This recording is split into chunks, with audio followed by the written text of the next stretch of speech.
Yo guys, it's JJ here, and today I'm going to be walking you through how to make a Moneybagg Yo beat made by yours truly. And before we get into the video guys, make sure to like, comment, subscribe. We have just passed 1,000 subs, big achievement for the channel, got a few giveaways coming up, and a free drum kit. But speaking of the drum kit, roll the trailer.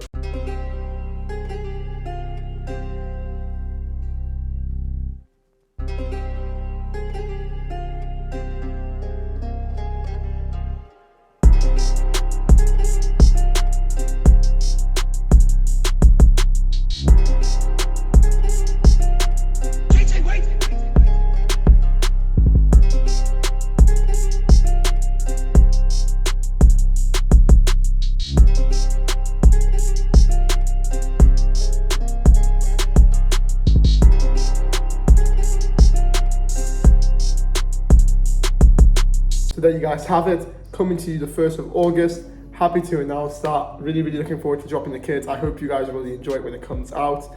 But make sure to follow up with all the news to do with the kit in my Instagram, link in the description. But without further ado, let's get into the video. So first things first, for Moneybagg Yo beats, we got ourselves an instance of Omnisphere opened up. I'm using a preset called Expressive String Bowls. Very useful, very good. So as you guys can see, this is the pattern here, and to break it down, it's very simple. So if we look at this top line, to be honest, and then I just highlight these two notes and bring it down, you can just see that these are just a minor chord that's been inverted with the notes, and obviously it plays itself every visual step. Then I created this nice little top line, of course, making use of these notes in a half step apart, or a semitone apart, which means notes that are one pitch away from each other. Very dark sound, very dark vibe. Really complements the trap aesthetic of Moneybagg Yo. And the final thing I actually did was just click Alt-R to randomize my velocity, making it sound a bit more natural. And without further ado, this is what the main melody sounds like.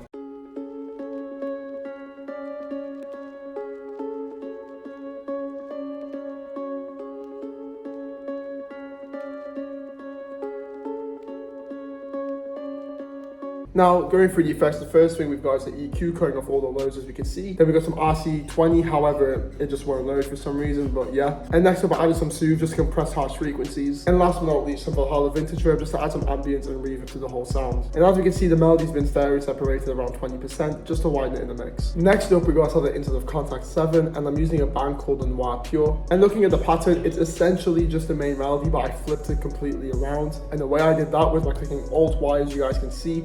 It flips it horizontally, but that is something I've already done. Then once I've done the pattern, all I actually do is go on my playlist, right click the contact channel, click quick render as audio clip, and then it bounced out this nice little audio file, as you guys can see over here. And then it bounced out this nice little audio file, as you guys can see over here. All I do is click reverse, and then once I click reverse, I just drag it obviously underneath it, making it overlap with the main melody of the bell, giving it a very nice dark undertone. So without further ado, this is what the reverse piano sounds like with the bells.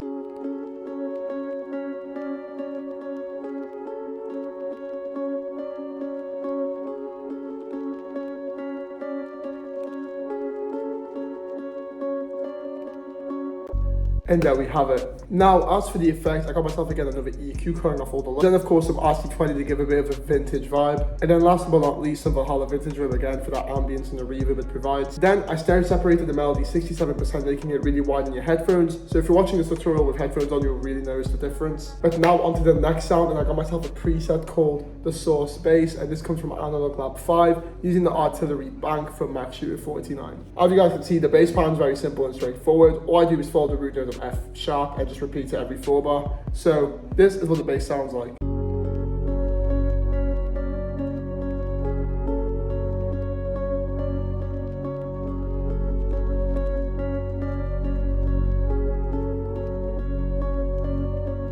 And there we have it. And now, last but not least, for the sample, we got ourselves an instance of Mellotron 5, and I'm using the basic preset, the Strawberry Flute. As we all know, Moneybagg Yo loves some beats where he has, let's say, a key going alongside a flute or a bell alongside a flute, so I kind of just put it all together.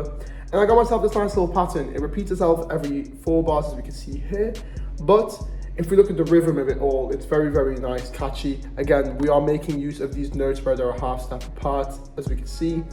Again, further reinforcing that nice little dark undertone. And of course, on top of that, clicking Alt-R to randomize my velocities. And the final thing that I need to point out is if you go into the magnet tool, go into first beat. If we zoom in, we can see very well that these notes were done in a third beat kind of pattern, giving it a very nice unique bounce. And lastly, for the effects, we got ourselves an EQ again, cutting off all of these lows, and ducking some harsh highs, then some RC20 for a bit of detune, then some shaper box to provide a bit of movement to the sample, and of course some more Valhalla vintage verb. And now without further ado, this is what the full sample sounds like.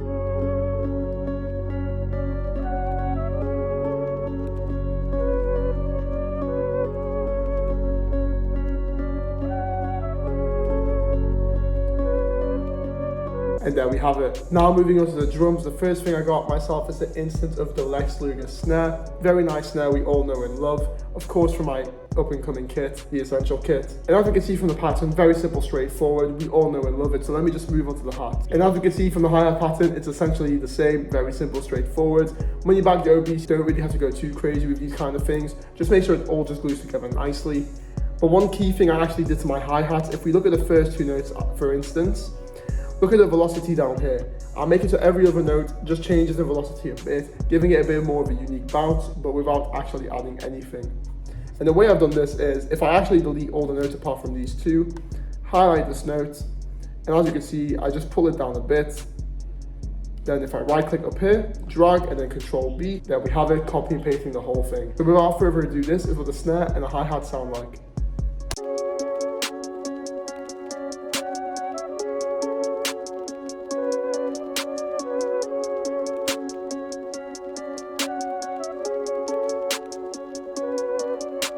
And there we have it. Next up, of course, we got ourselves the 808 and the kick.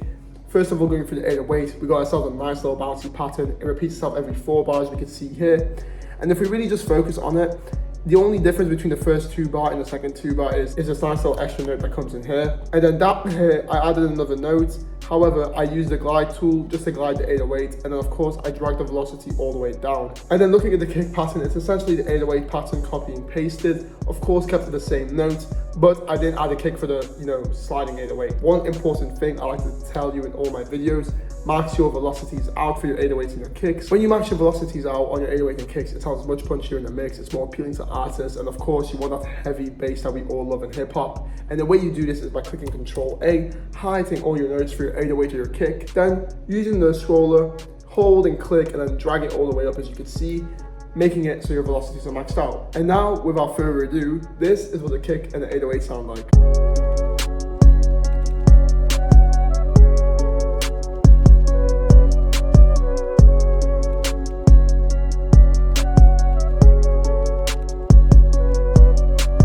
There we have it. And of course, last but not least, we got 2 different perks, one being an open hat and one being a rim shot.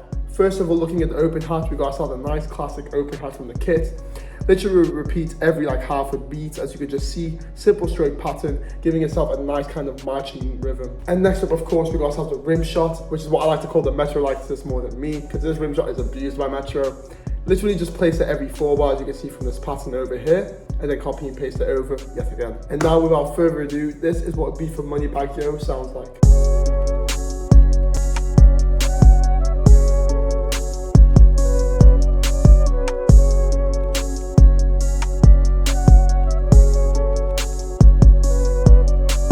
And there we have it. But of course, it's time for me to break down the whole structure of the beat.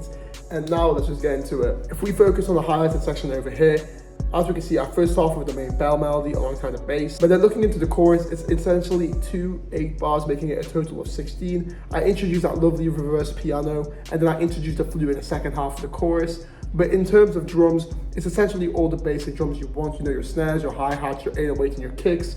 But for the second half, I introduced the open hat just to add that extra bounce. And then coming into the verse section, we essentially have 3 8 bars, making it a total of 24. And then focusing on the first section, we have the 808 with the hi-hats and the snare, alongside the essential pattern, we all know it, but no kick is involved. But then for the second section, I introduced the flute, and I introduced the kick and that nice little rim shot we've got going, just to, amp it up a bit in the beat. And then for the final 8 bars, you can see over here, this is what I like to call the pre-hook, which is the 8 bars just before your chorus. And all I do is strip out all the drums, apart from the kick and apart from the snare and the kick, which comes in, halfway through the little 8 bar.